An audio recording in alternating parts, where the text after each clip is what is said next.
Welcome to the Buckeye Revival podcast, hosted by the Walk Foundation. I'd like to thank our sponsor, the Firm Foundation, and Emily Tatman, real estate agent, as well as Jeremy Fraze of Union Home Mortgage for supporting our podcast and making this possible. I'll introduce our guest today, Center for the Buckeyes, Carson Hinzman. Welcome to the show, Carson. Thank you guys for having me. Super excited. It's time to talk about some faith, man. I'm excited to be here. I've been seeing you guys all over social media, so I'm ready for, I guess, my turn. So pretty cool. Yeah, we're excited to have you. So backing up in your story, you're from Wisconsin, Yes. And came here to be a Buckeye. Did you grow up a Badgers fan? I did, yeah. I grew up a Badgers fan up until I committed here. So I grew up with all the, Cardinal red and white and Badger birthdays and going to Badger games with my dad and going to camps and stuff like that. Wisconsin fan, and I remember, I guess, kind of diving into why I kind of came to Ohio State. I remember like being recruited by Wisconsin and being recruited by Ohio State, and I remember asking my mom with my last kind of official visit, like where do you want to go? Like where should we go? And I remember looking at Ohio State, and my mom is from up north. So I was like, I don't know if your family would really like that a whole lot, but, let's go try it. I remember walking with her across the bookstore, like on my official visit, and just being like, wow, this is way different than I thought I was going to be. But yeah, so I just grew up a Badger fan, but turned out to be a Buckeye. So what was the most appealing thing about like coming to Ohio State? Was it like just the success of the program, like the competition you're going to have, or the campus? Like what really stood out for you? Yeah, so it was a little bit of everything. I said growing up a Badger fan, like you kind of hated Ohio State just because every time we'd have a good team, we just get swept in the Big Ten chip. So when determining my decision, I just really wanted to be great no matter where I went. My parents did a really good job of like, it doesn't really matter, I guess, that you have to be a hometown kid, hometown state like hero or nothing. Like that doesn't matter. Like we're not going to do that. Just pick the best decision for you and where you think you'll end up and the people that you want to be around. And regardless of the coaches or, the players, it's really the culture of it's not the coaches, the players, the facilities, or anything like that. It's the culture of the program. I think when we come to Ohio State, you kind of immediately get hit with that brotherhood program. And I just fell in love with it, and I just wouldn't want to be anywhere else. Was it a close decision for you, and what were some of the schools that you were looking at when you were making your decision? Yeah, it was probably one of the harder decisions I've ever made. I remember just laying in my bedroom, just awake at night, just like I don't know what to do, like asking God for help and just praying that I would get a decision one way or another. And it wasn't until I came down, I think, for my last visit that I was really like, okay, this is the place I'm going to be at. And it's just like little things too that I felt like that God was there was the night or one of the nights I was actually going to commit to Wisconsin. And I remember me and my family were sitting in the car, and we were trying to call Coach Rudolph at the time. It was late. I wasn't really expecting him to pick up. It was like midnight, and he didn't pick up. And so I was like, okay, I'll give it till tomorrow. I remember waking up the next morning like, I just don't think that was the right decision. Like I'm glad, honestly, that he didn't pick up. And I remember waiting another week, and that's when he moved schools. And it was the week before the All-American Bowl, so he moved schools. And then I remember just being like, okay, I think Ohio State's gonna be the answer, and never look back. So you go to Ohio State, you go in as a freshman. What was it like getting on campus, just starting out with the program? Was it like a reality check, like wow, like this is crazy big, or what was like it when you first moved in? Yeah, it was insane because I grew up on a farm. I grew up in a town or outside of the town actually, but the town was 300 people. So I was never used to seeing a lot of people, never used to getting a lot of different like cultures and stuff. There's a big culture shock. Just growing up with people that are very like-minded, people that are very you grew up with your whole life. And like now my best friends being from all over the globe, it was scary, especially first coming here. And so I had to really just focus on how hard can I work, how how much faith can I put in God? How much, like, back to the basics can I get? Because otherwise you get so wrapped up in all the little things that really don't matter. I always try to, like, put it at, or compare it to, like, trying to sip from a fire hose when you first get here, especially when you're a summer enrollee, because you're first getting here right into camp. And that was really, really difficult. But luckily I had brothers that were here. And like I said, like before, like the culture is real, where that brother, they really take you in and they understand because they've been in that situation before. No matter how good of a player they were coming out of high school, how high on the depth chart or low on the depth chart they are now, they're here for you. And I think the coaches, as hard as they are on you, they can realize that and empathize with that, because a lot of them have also played college sports. So I think just culture of everyone that was there kind of helped me along and helped me build that confidence to where I'm at now. You mentioned you had some of your teammates and brothers pick you up during some difficult times. Mm-hmm. Who were those teammates that helped you out? Yeah, like my roommate, Tigger Shabola, was there a lot. My other roommate, Avery Henry, he unfortunately had or suffered from cancer that year as well. I mean, so not only me, but obviously knowing someone that was suffering as well, like just trying to stick together as much as I can with like me, him, and tagging the guys in our room. But really just a lot of the guys in the O-line. I think that's where really the tight-knit brotherhood, at least for us, is there, because obviously as an O-line unit, you have to play as 5 as 1.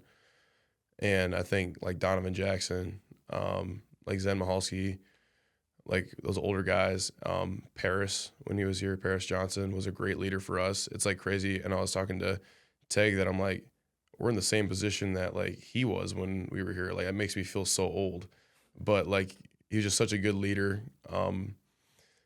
and kind of showed us the ropes of like, okay, I get you're having these difficulties. I get you're, obviously you're stressed, but these are the steps that you can take to help diminish that and being prepared. And he kind of showed us like working with our GA Masculinity in developing, because I came in from a triple option offense. Like I didn't know anything about pass setting or passing in general or any football knowledge besides, triple option, 4 yards and a cloud of dust. So just relying on those guys to help calm your nerves and develop the right way was huge. How is it as an offensive line? Obviously, we know that it's so important to be like all in together, like a brotherhood on that O-line. Like you're fighting for each other, but at the same time, you're competing against each other all the time as well. Like, how do you kind of walk that fine line where it's like we're teammates, like we're competing against each other, but at the same time, like we need to have a really tight group? I think that comes down to how much you're giving, because the O-line isn't really like a take thing. It's not really a take position. Like if you're giving everything that you have every single day and you're loving your brother, I mean, obviously I would love to play, but if I give everything I have and I end up don't playing, but I can develop not only myself but my brother to go out in there and play, like obviously like God will put you in the right position. Like he will put, like God's not gonna put you out there if you're not ready for it. Like he knows when your time will come, and obviously your time will come if you're giving everything you absolutely have into it. And I think just trusting that process of, even if you're not out there, I'm gonna make sure no matter what that he's ready for this team to go win, and being bought into the team before is huge, especially in that O-line room. So every day at practice, you're going up against some of the best defensive linemen in the country with Jack Sawyer, JT Tuimoloau, Tyleek, Ty Hamilton. What is that like? Yeah, so, like I said earlier, like going against like guys like Jack Sawyer my freshman year, and even like last year going against guys like Mike Hall, you get so in your head about like, man, I can't get these guys. I can't block them. Like there's not a single guy during one-on-one pass rush last year who could stop Mike Hall. Like he's just ridiculous. And guys like this year that are like Tyleek and Ty, even like K-Mac and Hero, like I hate the run game against K-Mac because he's like, we call him the punch monkey, don't punch backs, because that dude is huge. Big K-Mac. Either him or Hero, like you get so in your head about like, man, I just can't, or I can't, but it's so hard to get these guys. And all of a sudden like last year we're going against Notre Dame or Team Up North, or Penn State, and you get out there and like, you guys are not as good at all, or not nearly as good as the guys we're seeing in practice. That's not saying like those guys are bad or anything. Those guys are amazing players. But just crediting, I think the guys in practice are insane. And they're all obviously like top draft picks. And so the fact of like playing those guys and getting better, because you can't be the best offensive lineman without going against the best defensive lineman in the country. And I think no matter if that's freshmen on the scout team, I was always looked at scout as like a way to be like, wow, I can get really, really good really fast because I'm playing against the best players in the country every single play. Or just older guy who's playing team reps against the best team in the country. And even if you're playing against the scout guys, those guys are still 5-star recruits that have come in and could start literally anywhere else. So I think just the opportunity to be playing against those high-level guys has completely reformed a lot of the guys in the team and made our program so much better. So your first year at Ohio State, you took a red shirt, and then your second year at Ohio State, you were the starting center. What was it like having such a big responsibility at a young age there? And it's unusual sometimes on the offensive line, especially. We usually see those positions being filled by upperclassmen. So what was it like to take on that role so early? Yeah, I was terrified. I was, Luke Whippler, he left, like I said, a little bit earlier than I think a lot of people thought. So I didn't really have, I guess, that mentor or that leader to kind of like learn from a lot. So kind of going to that, I guess, baptism by fire. I didn't take a single snap my freshman year in a real football game. So like your first snap being in a real live game against Indiana at Indiana was definitely difficult. But like I said before, like leaning on guys like Donnie and Matt Jones and both Josh's at the time was huge because they were like, well, we need someone to run the line. We need a leader to go out there and make the calls, and kind of putting a lot of your fears and anxieties behind and just going out there and be able to, like, I got to do my job no matter what age I am. Like, it doesn't matter if you're a freshman, you're a fifth year senior, your job's still the same thing. So being able to go out there and know that they have instilled some of that confidence with myself made things a lot easier, especially going throughout the season and going through those experiences, because especially being a center of a lot of it is experience. So I'm super blessed to be able to have those experiences now. Yeah, and you played in some huge games. I mean, at Notre Dame, at Michigan, and those are some of the toughest environments in college football. For the average fan out there, can you explain the responsibilities of the center? It's a really difficult position, I know, but if you could just break it down and share the responsibilities that you have as being the center. Yeah, so a good center is able to diagnose the defense. I feel like you should at least be able to know every position on the O-line adequately enough to be able to make the calls. Obviously know the front, know what kind of pressure they're bringing, know where the backers are. We always talk about the fit. You need to know your front, the ID, and the technique. And I think the center should be kind of not only the technical leader, but also the emotional leader. I think what a great center does is he never really gets too high, but also doesn't get too low. I think that's why you see good centers like Jason Kelsey. Obviously, like Seth's a great center. Creed Humphrey, like all those guys in the NFL, they can always maintain like a good level composure. And that's kind of where I was saying, like, the center has to be, because you're literally the second quarterback on the team. You're the guy who's running the show up front. And so to be able to be extremely intelligent, not only in technique and directionally, but emotionally is what makes a great center. Yeah, so you mentioned that emotional side, and like it's your second year in the program. You're starting every game. That comes with a ton of responsibility. That can feel like a big weight on your shoulders. I think about like your faith, right? As a Christian man, like how did your faith play into just giving you more confidence and like giving you peace and needing to be a leader, even as like one of the younger guys? Yeah, coming into my sophomore year, I guess my redshirt freshman year, I remember that spring being like super overwhelmed. I mean, I was competing with the fifth year for the starting spot. I had a lot of pressure because I knew what I could do, and I knew that I had a very good opportunity to start. But even that opportunity was like scaring me immensely. So just being able, like, I remember just calling my dad and like crying. Like, I'm like, I don't know what to do. I just like, this is too much. You know, I didn't think it was going to be what it was. And then getting into fall camp, I remember every morning getting up and just like falling to my knees and praying, just because I need something greater than myself for what I'm trying to do. I can't do this on my own. And even today, like, I do the same. Like when things get really hard, like not only when things get hard am I praying, but obviously when things get really hard, like I can't do this alone.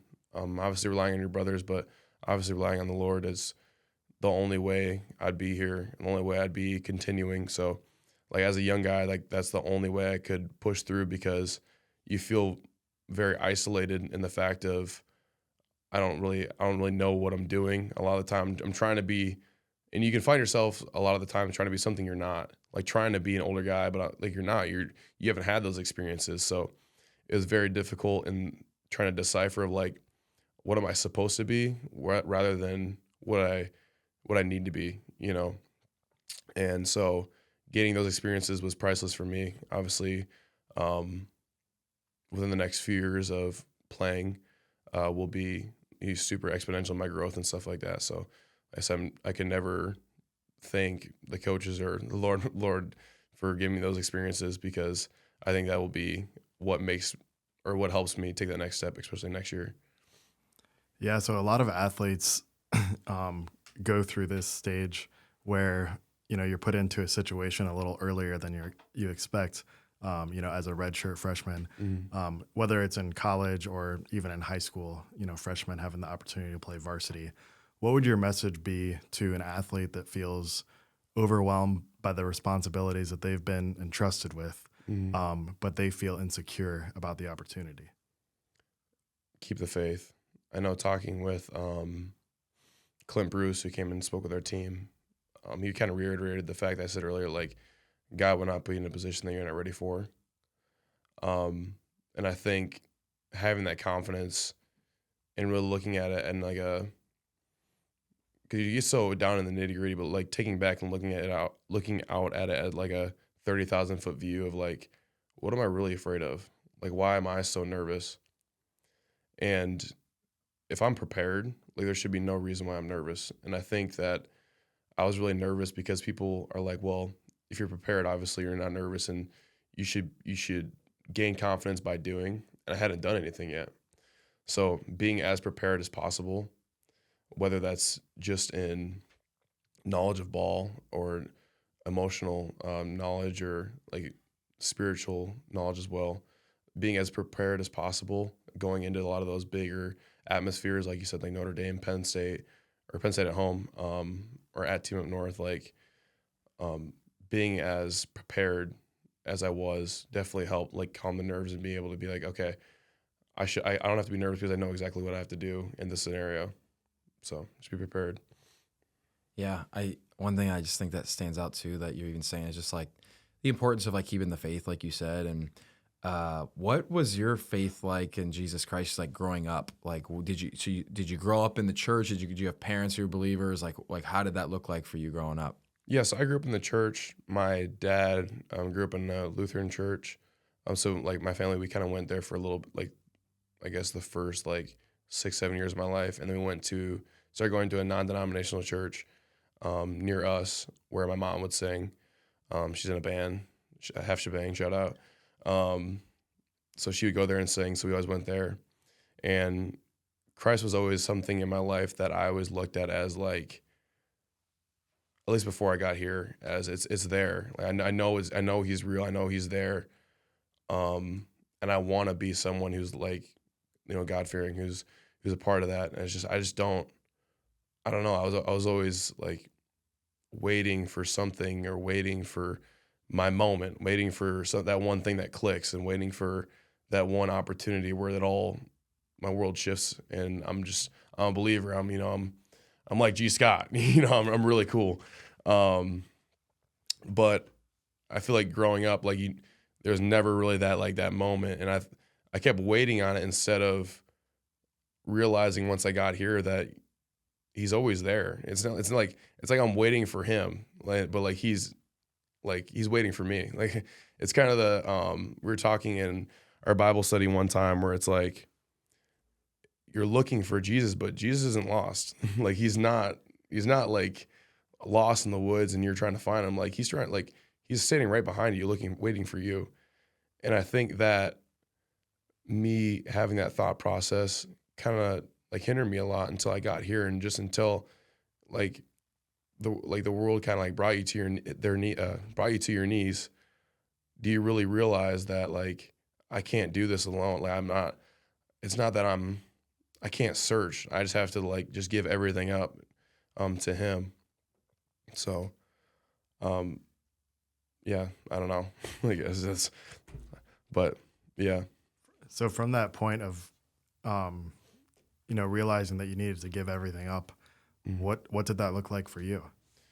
Kind of like what I was talking about before, like I remember just going through like some of the worst anxiety and just depression and just like bad, like just evil thoughts and stuff like that. I've ever gone through in my life, going through that first spring, or I guess I believe my first spring ball and first camp, and even throughout that season, I know it was really hard on us because I know we weren't performing to the level where we should have been. And I remember just like asking why, and asking God why, like why can't I be that guy? Why can't I do this? And I got humbled so fast where it was just like, it's not your timing. And I remember like just crying and praying and trying to be vulnerable and getting into scripture that I've never done before. I never like taken that proactive step and just gone out there and just done it for myself. And when I was just like, there's something so special and so profound about like giving everything up. It's incredibly difficult, I feel like, obviously for men to admit and be vulnerable in that stage, but when you're truly by yourself and you're like, I can't do this on my own. I just like I have no fight in me that I can beat the enemy by myself. I think when we were talking in a Bible study, G was explaining about how try to cleaning the outside of your cup, but your inside of your cup is still filthy. Or when you're trying to spin these gears or spin these dials down on sin or these bad thoughts, but like they'll just keep going back up again because you're not the one who's really in control of that. Like your flesh does not have the control to do that. I just didn't in that moment.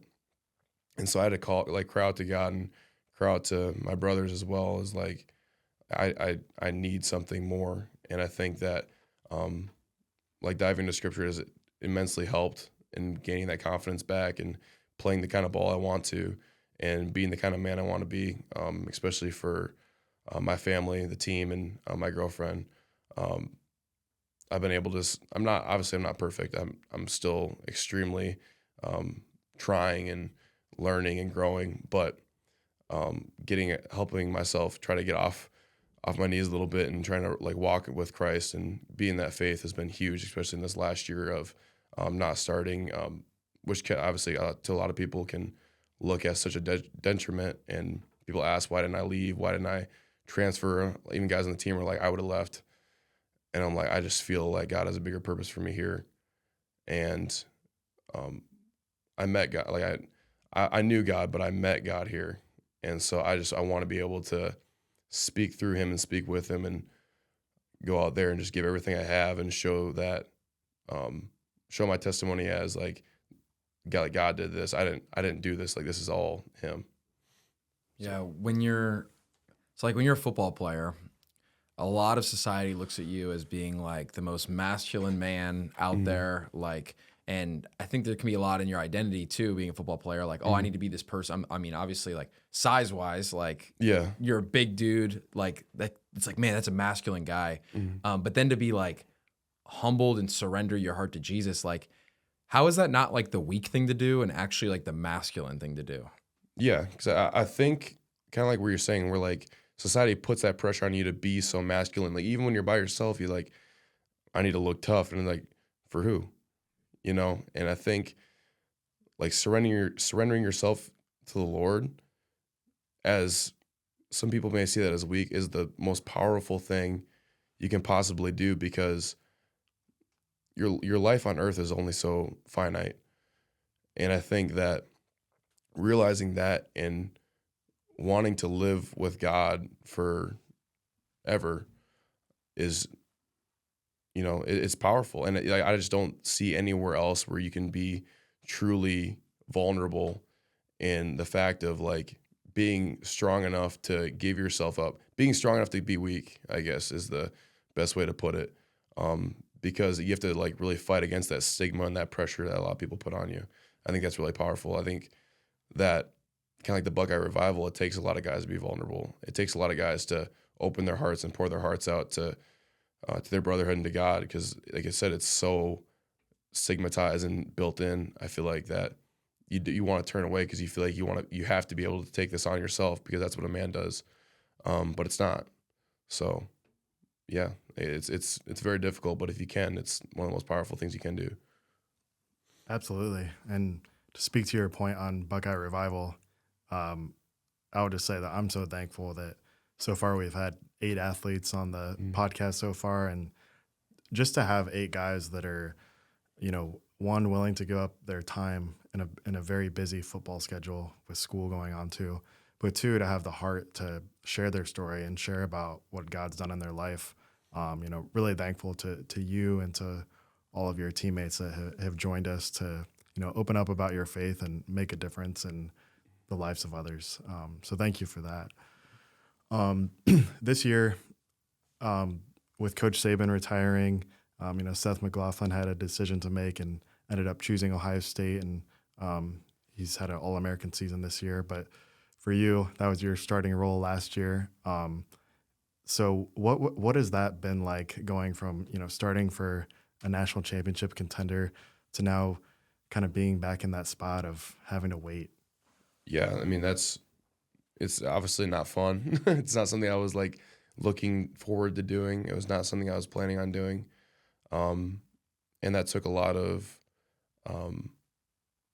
like faith in the fact of, like I said earlier, like trusting the process and, fighting against the sin of envy, and just trusting that, okay, I may not be ready right now to lead the ship, to lead the helm of this team, but I will be ready next year. I will be ready when my number is called. I will be ready whenever they need me. It's a long season. I'll be ready. And not only that, but Seth is such a great player. He's such a great person. He's a great leader. I think learning from him, because I didn't really have that coming out of my sophomore year or redshirt freshman year. So being able to learn from him, who obviously is an All-American, or should be an All-American finishing out the year, is huge. I mean, I can't say how much my game has grown, not only just like technique-wise, but just like how I look at the game, how I perceive the game, whether that's like talking over plays with him, talking over scheme, because he's such a good guy. Like, I know, like we'll just be joking about like how Georgia flipped from an odd 3-3 stack look to a split mugs look like that. I was like, I'd crap my pants if I was out there. Like, I have no idea what I'd be looking at. But it's just like fun to be able to kind of go under his wing and just learn the game, I feel like, how I should have. And like I said, it's a long season, so I'm obviously ready whenever. However, I'm just excited to develop, and just be ready for a big season whenever I'm, God intends me to. How is it just being inside the locker room with like the culture and just being a part of just having those friendships? Like, what is it just being with the guys? Yeah, I mean, like, the guys are the reason people come here. I feel like the guys are the reason people stay here. And I know, talking to guys who've left or something like that, like, that's the one thing you miss. And so, I grew up around like all my buddies. Like, I had friends back at home who they were friends because you're close. And like, now my best friends that come over, we hang out. I mean, we're gonna go see probably movies tonight. I was talking to Hero about this because Hero's my roommate. Like, Hero's from Germany, He's my roommate. Teg's from the Congo. He's one of my best friends. John's from Arizona, who's also like he's basically one of our roommates. KJ's from Miami. He's in our friend group. Like Donna's from Houston. Like it's just so like my girlfriend's from New York. Her mom's from Greece. So it's like everything is so like I don't know, it's just the way God intended to. It feels like just because it's so like there's no way we'd be meeting each other just casually one day.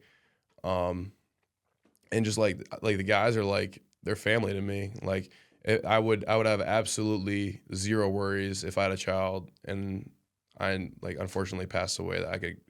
There's not at least one. There's not one guy on the team that I don't think would be able to that I'd be worried about taking care of him. I think that our team is a great group of guys. I know you see a lot of stuff on social media and things about other schools, and I just don't think we have that here of like guys doing the wrong things or something like that. And I just think that that's so powerful in the fact of like when it really gets hard, you can look over and you can be like, that guy like truly has my back because of how much crap we've been through. I feel like in the off season, like how hard, like I love Coach Mick, but he makes those workouts suck. And obviously he makes them suck for a reason, to kind of build that foundation and build that layering of brotherhood that is like we're always hanging out, like whether it's in the locker room or outside the locker room, if it's going to Original Pancake House every Sunday morning, like we're just always together. So that brotherhood is real. Is it the best that you've seen, like, while being at Ohio State compared to, like, your previous years? Is this, like, the most tight-knit group you've seen? I believe so, yeah. I remember my freshman year coming in. I mean, in freshman year, it's different because you're all over the place. But definitely, like, not only are we close, like, within the O-line, or not only are we close, like, within our grades, but it's, like, I go and talk to, like, Ian Moore, like one of our freshmen, or I'll go talk to Donnie or Josh, who's a fifth year, or if it's Seth, who's a fifth year, or any guy on our team. And I could just have a conversation about anything because like we're like that's my brother. Like I'd die for that guy. Like I've gone through the crucible with him, and so I have no worries in the fact of like kind of like I said before, if I'm ever feeling down or if he's ever feeling down, like I got you. Or I know he has me, and I feel like that's just been so much more powerful this year than other years, which is impressive because we've had so many. We haven't had much roll. I mean, I guess we had our defensive rollover, but we had a lot of transfers come in and stuff like that. So I think that finding the right guys and guys adhering to the culture and the program has been huge, especially for what we are planning to do this year. What has faith looked like inside the locker room? Like, what are some of the things that you guys do to grow together? Not just as a football team, but spiritually as well. Yeah, so we have Bible study every week, which I think is huge. I think we're like slowly growing. We're down in the DB's room. It's not much bigger than this, so we're slowly like getting more and more cramped. So that's a good thing. And I guess I'll tell you a little quick story. But I remember my freshman year when we were about to go do mat drills for the first time. Xavier Johnson, who was a big spiritual leader on our team at the time, I saw he had his Bible out, and I'm like, it's probably like 5:25 in the morning. I'm like, what are you reading? He goes, well, you might want to start reading too because you're gonna need this today. Like going out and do mat drills, but just like not even like little stuff like that, but just like how faith can bring us together. Because like I was talking about like before, that vulnerability, like when you can get like guys. Like a big group of guys being vulnerable, like that brings like closeness together because you're pouring your heart out to each other as like, this is who I am. Like, this is why, like when I know what you're truly fighting for and you know what I'm truly fighting for, like that, like I don't know how to explain it besides like your brothers. I always love the saying like blood is thicker than water. Because people always think it's like, oh, like blood isn't like family. It's like, no, like water refers to like the water of the womb when you're born, which is your family aspect, but blood is thicker because that's like when you're really in the trenches, when you're really going through it, like those are the people that you've really spent and poured your heart out to and shed that blood with. And I think faith has been such a great conduit, not only for guys to be reborn in their spiritual self, but to help our team grow closer and I guess fiercer to whoever we're playing.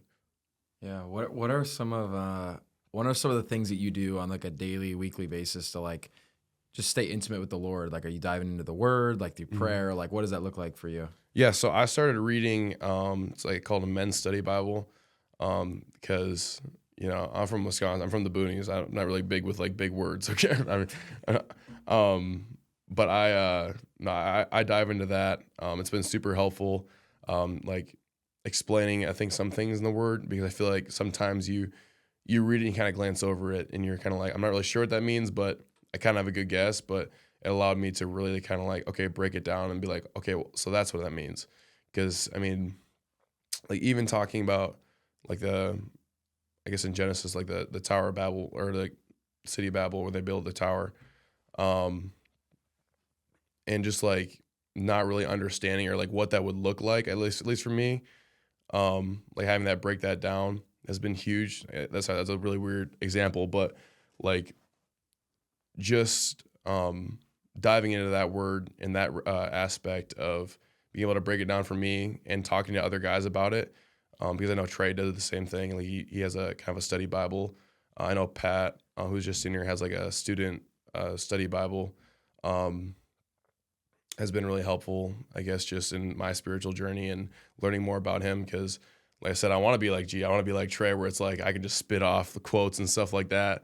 I'm not really to there yet. I mean, I have like one favorite Bible verse where it's just like Isaiah chapter 6, where he talks about like, or the angel of the Lord's asking, who shall I send to go and save my people? In I can't remember the man's name. He says, "Send me, Lord, like send me." Comes my favorite movie, Fury. It's a pretty cool quote. But yeah, just being able to share that word, I guess, among the guys and really dive into what the meaning is has helped me stay close. You were talking about, fighting as a brotherhood earlier, and putting your blood out on the line. In your life, what are some of the things that you're fighting for? Wow, that's a tough question. I mean, wow. Fighting forward. I mean, our culture is fighting the program, so I feel like that's like a big thing that we distill. For me, fighting for my life is just fighting to be a great, I guess, conduit for the Lord, I think is the big thing. I know, like different plans and different things like that may obviously not work out. I mean, I would love to go to the NFL. I'd love to play in the NFL. The NFL stands for not for long. So obviously that's something that may or may not happen. Like in my mind, it's going to happen. Absolutely. Like there's no doubt in my mind I'll be there. Obviously the Lord's going to have his decision too. So I'm following his plan.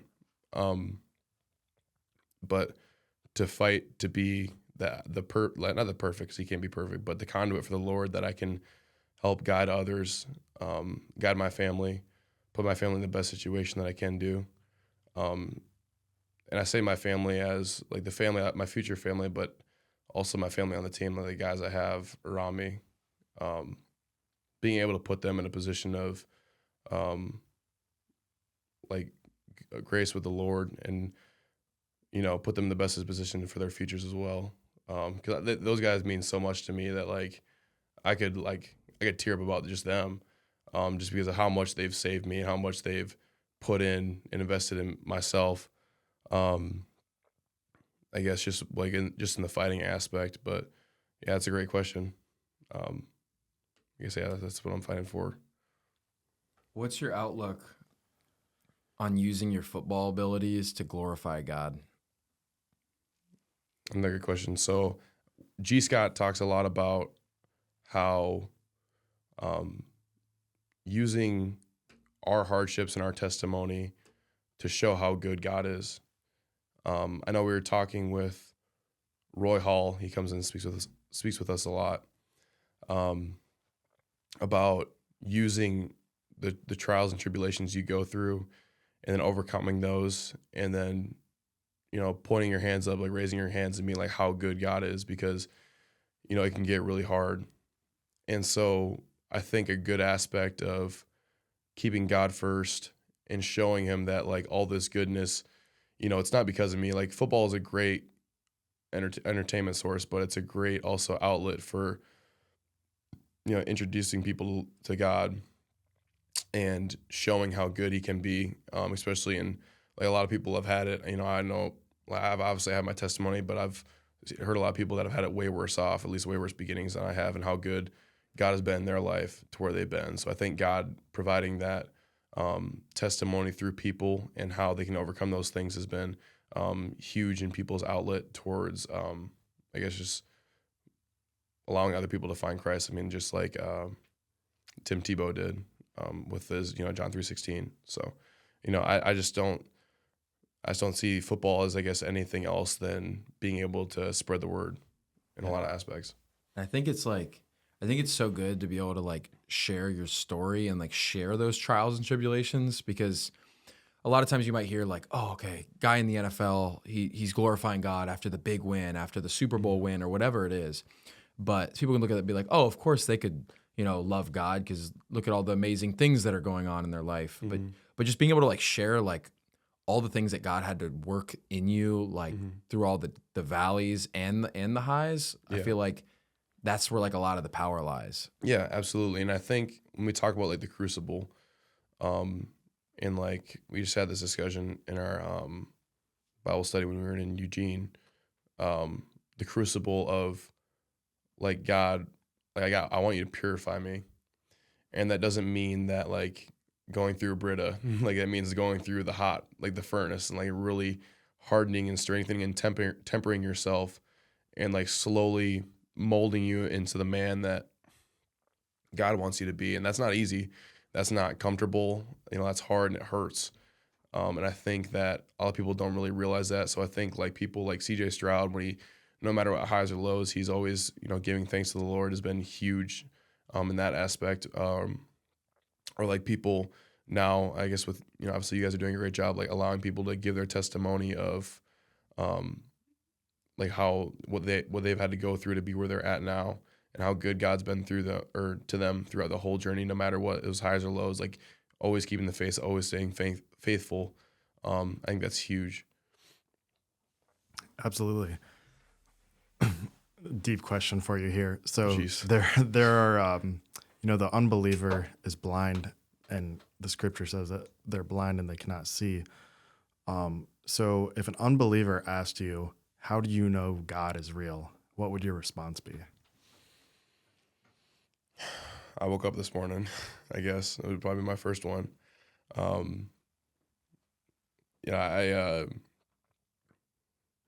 was talking to one of our trainers the other day, and they're like, what'd you say with consistent with today? I was like, I woke up. I'm usually pretty consistent with that. Or at least, sorry, I said God's pretty consistent with that.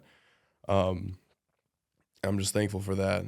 The next thing I would say is, like look at your life and look at other people's lives who, like how much have you been through, yet you're still here. Like no matter how bad you thought the situation you were in was, like you're here. And that's not you. That's not, you being tough. That's God giving you that toughness. That's God giving you that ability to persevere.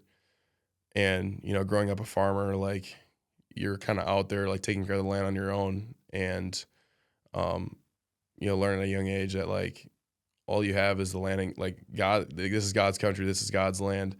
And I think like showing the average person that I don't really know if they'd understand that at first, but I feel like if you showed them, at least what I would say is like how much you have to like